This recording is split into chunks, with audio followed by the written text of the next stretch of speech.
నాకే కళ్ళకి నీళ్ళు వస్తూ ఉన్నాయి. ఎందుకంటే బతుకు తెరువు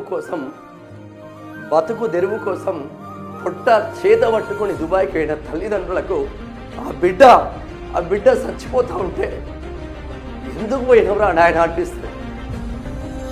ఇది మన తెలంగాణ బ్రతుకు చిత్రం. ఎంత బాధ అనిపిస్తుంది అంటే కన్నీళ్ళు ఆపుకోలేని పరిస్థితి. అదే బిడ్డల దగ్గర అదే తల్లిదండ్రులు ఉంటే అమ్మమ్మకు ప్రేమ ఉంటుంది కాదనట్లేదు, నానమ్మకు ప్రేమ ఉంటుంది కాదనట్లేదు.